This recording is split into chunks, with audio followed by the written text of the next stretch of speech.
Digital అరెస్టుల పేరు చెప్పి అమాయకులను దోచుకోవడం ఇటీవల ఎక్కువైంది. డిజిటల్ అరెస్టుల పేరుతో చేసే బెదిరింపులు, మోసాలు యావత్ సమాజానికి పెను ప్రమాదంగా పరిణమించాయి. డిజిటల్ అరెస్టుల పేరుతో రోజురోజుకు మోసాల సంఖ్య పెరగడం పట్ల సుప్రీంకోర్టు ఆందోళన వ్యక్తం చేసింది. ఈ నేపథ్యంలో కేంద్ర ప్రభుత్వం అలాగే సిబిఐకు సుప్రీంకోర్టు నోటీసులు జారీ చేసింది.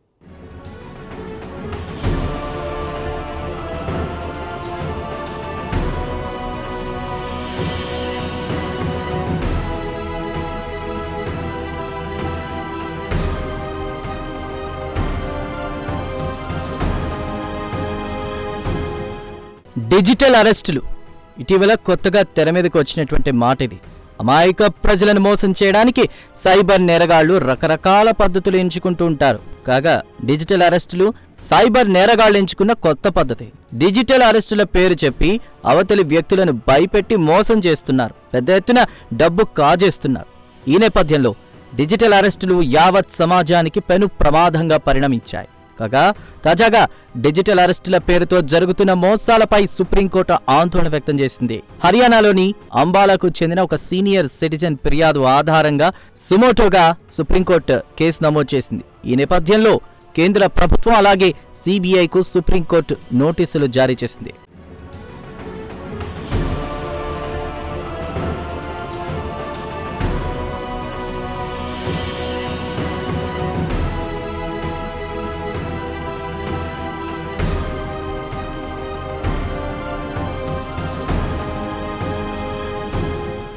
అంబాలాకు చెందిన 73 సంవత్సరాల ఒక మహిళ ఇటీవల సుప్రీంకోర్టు ప్రధాన న్యాయమూర్తి జస్టిస్ బిఆర్ గవాయ్కు ఒక ఫిర్యాదు చేసింది. తనను డిజిటల్ అరెస్టు చేయవలసిందిగా సుప్రీంకోర్టు ఆదేశాలు ఉన్నటువంటి ఒక పత్రాన్ని నేరగాళ్లు తనకు చూపించారని సదరు మహిళ పేర్కొన్నారు. అంతేకాదు ₹1 కోటి చెల్లిస్తే సదరు డిజిటల్ అరెస్టు నుంచి బయటపడేస్తామని సైబర్ నేరగాళ్లు హామీ కూడా ఇచ్చారని ఆమె ఫిర్యాదులో వెల్లడించారు. కాగా న్యాయస్థానం ఆదేశాలు ఉన్నట్లు నేరగాళ్లు నకిలీ పత్రాలు సృష్టించడాన్ని సుప్రీంకోర్టు తీవ్రంగా పరిగణించింది. దీంతో సదరు ఫిర్యాదును సుమోటోగా తీసుకుని జస్టిస్ సూర్యకాంత్, జస్టిస్ జోయ్ మాల్యా బాగ్చీలతో కూడిన ధర్మాసనం విచారణ చేపట్టింది.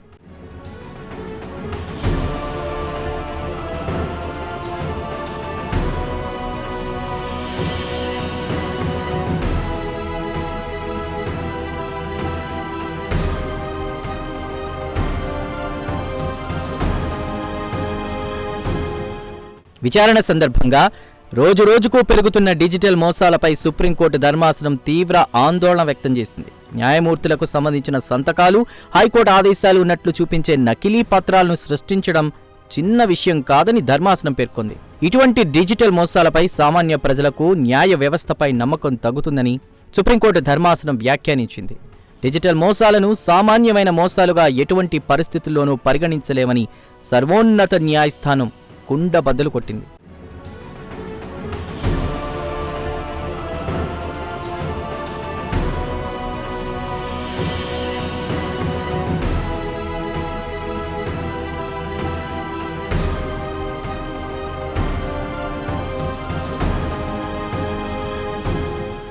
అంతేకాదు డిజిటల్ అరెస్టుల పేరుతో జరిగే మోసాలను కేంద్ర, రాష్ట్ర ప్రభుత్వాలు సీరియస్ గా తీసుకోవాల్సిన సమయం ఆసన్నమైందని సర్వోన్నత న్యాయస్థానం అభిప్రాయపడింది.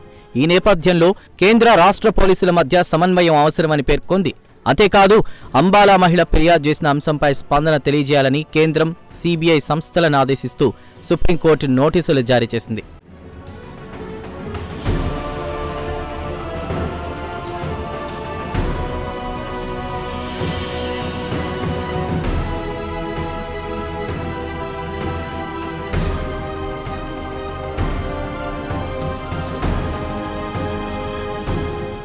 ఇటీవలి కాలంలో ఇంటర్నెట్ను అడ్డు పెట్టుకునే ఆర్థిక నేరాలకు పాల్పడడం ఎక్కువైంది. సమాజంలో సైబర్ నేరాలు ఎడాపెడగా పెరిగిపోతున్నాయి. సైబర్ క్రైమ్ అనేది పూర్తిగా కంప్యూటర్ ఆధారిత నేరం. కంప్యూటర్ను అడ్డం పెట్టుకుని ఉద్దేశపూర్వకంగా చేసే నేరాన్ని సైబర్ క్రైమ్ అంటున్నారు. సైబర్ నేరాలు ఏ ఒక్క దేశానికో పరిమితమైన అంశం కాదు. ప్రపంచవ్యాప్తంగా అన్ని దేశాలు ఈ నేరాలతో ఇబ్బంది పడుతున్నాయి. ప్రపంచవ్యాప్తంగా కేటుగాళ్లు ఇంటర్నెట్ను ఆధారంగా చేసుకుని మోసాలకు పాల్పడుతున్నారు.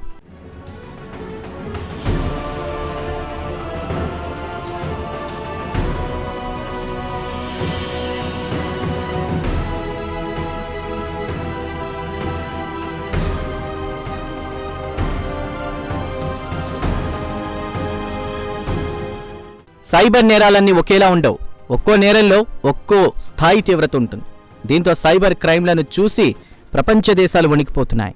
రోజురోజుకు సైబర్ నేరాల తీవ్రత ఊహించనంత వేగంగా విస్తరిస్తోంది. ఉదయం నుంచి రాత్రి వరకు ఆన్లైన్ చెల్లింపులకే జనం మొగ్గు చూపుతున్నారు. కిలో కూరగాయలు కొన్నా, ఆటో బుక్ చేసుకున్నా ఆన్లైన్లోనే సొమ్ములు చెల్లింపులు చేయడం ఇటీవల ఎక్కువైంది. ఏదో ఒక రకంగా అమాయక ప్రజలకు టోపీ వేసి సొమ్ములు కొట్టేస్తున్నారు సైబర్ నేరగాళ్లు. అంతేకాదు, ఫోన్ చేసి పలానా బ్యాంక్ అధికారులవని పరిచయం చేసుకుంటారు. బ్యాంక్ అకౌంట్లు అలాగే ఏటీఎం కార్డుల వివరాలు అడుగుతారు. అమాయక ప్రజలు ఇవన్నీ నమ్మి బోళాగా వివరాలు చెప్పేస్తారు. ఇంకేముంది, కేటుగాళ్లు విజృంభిస్తారు, అందిన కాడికి దోచుకుంటారు. ఏది ఏమైనా సైబర్ నేరాల పట్ల జనం అప్రమత్తంగా ఉండాల్సిన సమయం వచ్చింది.